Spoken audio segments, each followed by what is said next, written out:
ನಮಸ್ಕಾರ ವೀಕ್ಷಕರೇ, ಇವತ್ತು ನಮ್ಮೊಂದಿಗೆ ಒಂದು ಮುದ್ದಾದ ಮಗುವಿನ ದಂಪತಿಗಳಿದ್ದಾರೆ ಮತ್ತು ಅವರಿಗೆ 8 ತಿಂಗಳ ಪ್ರೆಗ್ನೆನ್ಸಿ ಕೂಡ ಇದೆ. ಸೊ ಅವ್ರದ್ದು ಜರ್ನಿ ಹೇಗಿತ್ತು, ಅವ್ರದ್ದು ಹಿಸ್ಟ್ರಿ ಏನಿತ್ತು, ನಮ್ಮ ವರ್ಧಾನಲ್ಲಿ ಯಾವ ರೀತಿ ಅವರಿಗೆ ಫೆಸಿಲಿಟಿ ಸಿಕ್ತು ಅನ್ನೋದು ತಿಳ್ಕೊಳ್ಳೋಣ ಅಂತ. ನಮಸ್ಕಾರ. ನಮಸ್ಕಾರ ಮೇಡಮ್. ನಮ್ಮ ವೀಕ್ಷಕರಿಗೆ ನಿಮ್ಮ ಹೆಸರು, ನಿಮ್ಮ ಏಜು, ಮತ್ತು ನೀವು ಎಲ್ಲಿಂದ ಬಂದಿದ್ದೀರಾ, ಸ್ವಲ್ಪ ಮಗು ಹೇಗಾಯಿತು ಅನ್ನೋದ್ರ ಬಗ್ಗೆ ಇನ್ ಡೀಟೇಲ್ ಆಗಿ ಹೇಳ್ತೀರಾ ಸರ್? ಫಸ್ಟ್ ಬೇಬಿ ನಾವು ಒಂದು 6 ವರ್ಷದಿಂದ ನಾವು ಬೇರೆ ಕಡೆ ಎಲ್ಲ ತೋರಿಸ್ತಾ ಇದ್ವಿ. ಓಕೆ. ಎಲ್ಲ ಕಡೆ ತೋರಿಸಿದ್ವಿ, ಏನು ಟ್ರೀಟ್ಮೆಂಟ್ ನಮಗೆ ಸರಿಯಾದ ಟ್ರೀಟ್ಮೆಂಟ್ ಸಿಗ್ಲಿಲ್ಲ. ಹುಬ್ಳಿಯಲ್ಲಿನೂ ತೋರಿಸಿದ್ವಿ. ಹುಬ್ಳಿಯಲ್ಲಿನೂ ಆಮೇಲೆ ಒಂದ್ 2-3 ಹಾಸ್ಪಿಟಲ್ ಎಲ್ಲ ಅಡ್ಡಾಡಿದ್ವಿ, ನಮ್ಗೆ ಎಲ್ಲಿ ಸೊಲ್ಯೂಷನ್ ಸಿಗ್ಲಿಲ್ಲ. ಆಮೇಲೆ ನೆಕ್ಸ್ಟ್ ನಾವು ಸರ್ ಹತ್ರ ಬಂದ್ವಿ ಒಂದು 6 ವರ್ಷ ಆದ್ಮೇಲೆ. ಸರ್ ಅದು ಒಂದ್ ಚಿಕ್ಕ ಪ್ರಾಬ್ಲಮ್ ಇತ್ತು ಆಕ್ಚುಲಿ, ಎಗ್ ಏನೋ ಸೈಜ್ ವೇರಿ ಆಗತ್ತೈತಂತೆ.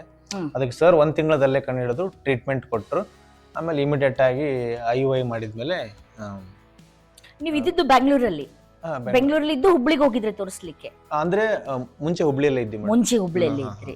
Okay okay. 6 ವರ್ಷದಿಂದ ತೋರಿಸ್ತಾನೆ ಇದ್ದೀರಿ? 6 ವರ್ಷದಿಂದ ತೋರಿಸ್ತಾನೆ ಇದೀವಿ. ಸುಮಾರು ಒಂದು 3-4 ಹಾಸ್ಪಿಟಲ್ ಅಡ್ಡಾಡಿದ್ವಿ. 3-4 ಹಾಸ್ಪಿಟಲ್. ಅವಾಗ ಎಷ್ಟಿತ್ತು ವಯಸ್ಸು ನೀವು ತೋರಿಸುವಾಗ? ನಂದು ಇವಳದು 23 ಇತ್ತು. ಮದುವೆಗೆ ಎಷ್ಟು ವರ್ಷ ಆದ್ಮೇಲೆ ನಿಮ್ದು ಪ್ರೆಗ್ನೆನ್ಸಿ ಆಗಿತ್ತು ಫಸ್ಟ್ ಬೇಬಿ? 7 ವರ್ಷ. 7 ವರ್ಷ ಆದ್ಮೇಲೆ ಆಯ್ತು. ಓಕೆ. ಏನ್ ಟ್ರೀಟ್ಮೆಂಟ್ ಆಯ್ತು ನಿಮ್ಗೆ ಇಲ್ಲಿ? IUI treatment. IUI ಆಯ್ತು. ಸೊ ಒಂದೇ ಸೈಕಲ್ ಅಲ್ಲಿ ಪಾಸಿಟಿವ್ ಆಯ್ತು. ಇದು ನಮ್ದು IUI ಬೇಬಿ. ಹಾಗಾದ್ರೆ ಏನಮ್ಮ ನಿನ್ನ ಹೆಸರು? ಅದ್ವಿತಾ. ನೋಡಿ, ನಮ್ಮೊಂದಿಗೆ ಅದ್ವಿತಾ ಮುದ್ದಾದ ಮಗು ಇದೆ, ನಮ್ಮ ವರ್ಧಾನ್ ಮಗು ಇದು. ಈಗ ನೆಕ್ಸ್ಟ್ ಪ್ರೆಗ್ನೆನ್ಸಿ 8 ತಿಂಗಳು ಪ್ರೆಗ್ನೆನ್ಸಿ ಇದ್ದಾರೆ. ಸೊ ಹೀಗೆ ಇದೆ, ಹೇಗೆ ಕನ್ಸೀವ್ ಆದ್ರೆ ನೀವು? ನ್ಯಾಚುರಲಿ ಕನ್ಸೀವ್ ಆಯ್ತು. ಸೊ ಈಗ ನೀವು ವರ್ಧಾನ್ಗೆ ಬರ್ತಾ ಇದ್ರಲ್ಲ, ಈಗ ಎಷ್ಟು ವರ್ಷದಿಂದ ಬರ್ತಾ ಇದ್ದೀರಾ ನಮ್ಮ ವರ್ಧಾನ್ ಹಾಸ್ಪಿಟಲ್ಗೆ? 2019 ಬಿಫೋರ್ ಕರೋನಾ ಅಂತ ಹೇಳ್ಬೋದು. ಓಕೆ. ಹೇಗಿದೆ ನಮ್ಮ ಹಾಸ್ಪಿಟಲ್? ಹೇಗಿದೆ, ಡಾಕ್ಟರ್ಸ್ ಹೇಗಿದ್ದಾರೆ, ಟ್ರೀಟ್ಮೆಂಟ್ ಹೇಗಿದೆ? ತುಂಬಾ ಚೆನ್ನಾಗಿತ್ತು ಮ್ಯಾಮ್. ಹಾಸ್ಪಿಟಲ್ ಫಸ್ಟ್ ಬೇಬಿಗೆ ಟ್ರೀಟ್ಮೆಂಟ್ ಎಲ್ಲ ಚೆನ್ನಾಗಿತ್ತು ಅಂತ ಅನ್ನೋ ಕಾರಣಕ್ಕೆ ನಮ್ಮ ಮನೆ ಹತ್ರ ಹಾಸ್ಪಿಟಲ್ಸ್ ಇದ್ರು ಡೈರೆಕ್ಟ್ ಆಗಿ ನಾವು ಸೆಕೆಂಡ್ ಬೇಬಿಗೂ ಇಲ್ಲೇ ಟ್ರೀಟ್ಮೆಂಟ್ಗೆ ಅಂತ. ಸೊ ನಿಮ್ಗೆ ಏನಾದ್ರು ಡೌಟ್ಸ್ ಇತ್ತು ಅಂದ್ರೆ ಇಲ್ಲೆಲ್ಲ ಕ್ಲಿಯರ್ ಆಗಿ ಡಾಕ್ಟರ್ಸ್ ಎಲ್ಲ ಹೇಳ್ತಾರೆ. ಫೆಸಿಲಿಟಿ ಎಲ್ಲ ಹೇಗಿದೆ, ನಮ್ಮ ಸ್ಟಾಫ್ ಹೇಗಿದೆ? ಎಲ್ಲ ಚೆನ್ನಾಗಿದೆ ಮೇಡಮ್, ಸ್ಟಾಫ್ ಎಲ್ಲ ಸಪೋರ್ಟಿವ್ ಇದ್ದಾರೆ. ಸಪೋರ್ಟಿವ್ ಆಗಿದ್ದಾರೆ. ಮತ್ತೆ ಈಗ ನೀವು 6 ವರ್ಷದಿಂದ ಬೇರೆ ಬೇರೆ ಹಾಸ್ಪಿಟಲ್ಗೆ ಹೋಗಿದ್ರಿ, ಖರ್ಚು ವೆಚ್ಚಗಳ ಬಗ್ಗೆ ಏನ್ ಅನ್ಸುತ್ತೆ ನಿಮ್ಗೆ? ಖರ್ಚು okay madam, compare to other ಇದು ಓಕೆ, ಒಂದು ಕರೆಕ್ಟ್ ಆಗಿದೆ. ಎಕ್ಸ್ಪೆನ್ಸಸ್ ರೀಸನಬಲ್ ಆಗಿದೆ. ಆಮೇಲೆ ಲಾಸ್ಟ್ ಈಗ ಬಿಫೋರ್ ಈಗ ಇವಳದು ಸೆಕೆಂಡ್ ಬೇಬಿನ ತೋರಿಸುವಾಗ ಒಂದು ಸರ್ಜಿಕಲ್ ಸ್ಟಿಚ್ ಆಗ್ಬೇಕಾಗಿತ್ತು. ಸೊ ಸರ್ಜಿಕಲ್ ಸ್ಟಿಚ್ ಆಗ್ಬೇಕಾಗಿತ್ತು, ಅದು ಹಾಕಿದ್ರು, ಅದ್ರ ಕ್ಲೇಮ್ ಆಯ್ತು. ನನಗೆ ಕ್ಲೇಮ್ ಆಯ್ತು. ಟೆನ್ಷನ್ ಏನು ಇಲ್ಲ, ದುಡ್ಡಿಂದು ಖರ್ಚು ಟೆನ್ಷನ್ ಏನಿಲ್ಲ. ಈಗ ಟ್ವಿನ್ಸ್ ಬೇಬೀಸ್ ಅಲ್ವಾ? ಇವಾಗ ಟ್ವಿನ್ಸ್ ನ್ಯಾಚುರಲಿ ಆಗಿರೋದು. Wow, congratulations. ನೋಡಿ, ಮಗು ಬೇಕು ಅಂತ ಹೇಳ್ತೀವಿ, ಮಗು ಕೊಟ್ರೆ ಭಗವಾನ್ ಚಪ್ಪಡ ಪಾಡ್ಕೆ ದೇತಾ ಅಂತ ಹೇಳ್ತಾರಲ್ವಾ? ಏನಮ್ಮ ಈಗ ಅದ್ವಿಕಾ, 2 ಮಕ್ಳು ಬರ್ತಾರ? ಈಗ 2 ಬೇಬೀಸ್ ಬರ್ತಾರಲ್ಲ ನಿಮ್ ಮನೆಗೆ? ಇಷ್ಟನಾ ನಿನ್ಗೆ ಬೇಬೀಸು? ಇಷ್ಟನಾ? ಏನ್ ಮಾಡ್ತೀಯಾ ಬೇಬೀಸ್ ಬಂದ್ರೆ? ಏನ್ ಮಾಡ್ತೀಯಾ ನೀನು? ಆಟ ಆಡ್ತೀಯಾ ನೀನು? Wow, super. ಸೊ ಈಗೆಲ್ಲ ನಿಮಗೆ ಹ್ಯಾಪಿ ಇದ್ದೀರಾ ವರ್ಧಾನಲ್ಲಿ. ಸೊ ಮಕ್ಳಿರ್ಲಾರ್ದ ದಂಪತಿಗಳಿಗೆ ಲಾಸ್ಟ್ ಒಂದು ಕಿವಿ ಮಾತು ಅಂತ ಹೇಳದಿದ್ರೆ ಏನ್ ಹೇಳಲಿಕ್ಕೆ ಇಷ್ಟಪಡ್ತೀರಾ ಸರ್? ಇಲ್ಲೆಲ್ಲ ಕಮರ್ಷಿಯಲ್ ಆಗಿದೆ ಈಗ, ಯಾಕಂದ್ರೆ ಎಲ್ಲ ಕಡೆ. ಬಟ್ ಕಮರ್ಷಿಯಲ್ ನಿಮ್ಗೆ ಅದಾಗಿದೆ ಇದಾಗಿದೆ ಅಂತಂದು ಎಕ್ಸ್ಟ್ರಾ ಇದು ಮಾಡ್ಕೊಂಡು ಅದು ಟ್ರೀಟ್ಮೆಂಟ್ ಸಕ್ಸಸ್ ಆಗ್ಬೋದು, ಫೇಲ್ಯೂರ್ ಆಗ್ಬೋದು.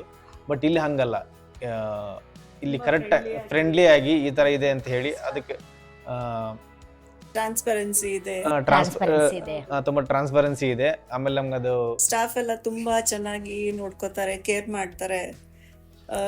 ನಮ್ಗೆ ಅಂದ್ರೆ ಮನೆ ತರಾನೇ ಆ ಫೀಲಿಂಗ್ ಇದೆ ಅಲ್ಲ, ಅದು ಬಹಳ ಇಂಪಾರ್ಟೆಂಟ್. ಮನೆ ತನ ಫೀಲಿಂಗ್ ಇದೆ. ಹೌದು. ಅಂದ್ರೆ ಇವಾಗ ನಾನು ಈ ಫಸ್ಟ್ ಬೇಬಿಗೆ ರಿವ್ಯೂಸರ್ ಅದೇ ಹಾಕಿದೆ, ವಿಜಯ್ ಸರ್ ಅಂತಂದ್ರೆ ಇಲ್ಲಿ ಬಂದ್ರೆ ಎಲ್ರಿಗೂ ವಿಜಯ ಸಿಕ್ಕೇ ಸಿಗುತ್ತೆ. ವಿಜಯ್ ಸರ್ ಹತ್ರ ಬಂದ್ರೆ ವಿಜಯ್ ಸಿಗುತ್ತೆ. ವರದಾನ್ ಅಂತಂದ್ರೆ ವರ ತಗೊಂಡು ಖಂಡಿತ ಹೋಗ್ತೀರಾ ನೀವು ಅಲ್ವಾ? ವರದೊಂದಿಗೆ ವಿಜಯವಾಗಿ ಹೋಗ್ತೀರಿ. ವಾ, ವೆರಿ ನೈಸ್ ಟ್ಯಾಗ್ ಲೈನ್. ಮತ್ತೆ ನಾನು ಇನ್ನೊಂದು ಹೇಳ್ತೀನಿ.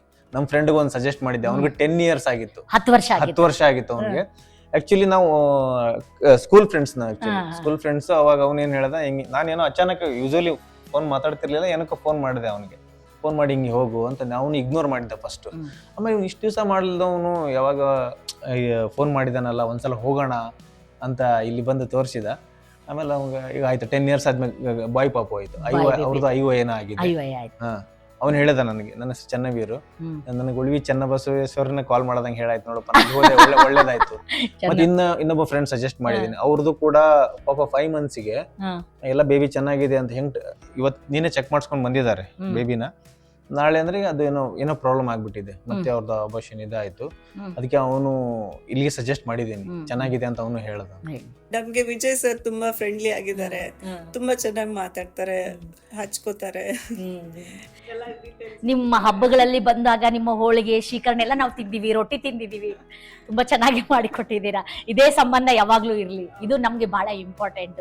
ದುಡ್ಡು ಬರುತ್ತೆ ಹೋಗುತ್ತೆ, ಆದ್ರೆ ಈ ಸಂಬಂಧಗಳು ಅದು ಆತ್ಮೀಯತೆ ಎಲ್ಲರಲ್ಲಿ ನಾವು ಕಾಣಲಿಕ್ಕೆ ಸಾಧ್ಯ ಇಲ್ಲ ಅಲ್ವಾ. Thank you. ನಿಮ್ಮ ಸಜೆಷನು ಭಾಳ ವ್ಯಾಲ್ಯೂಬಲ್.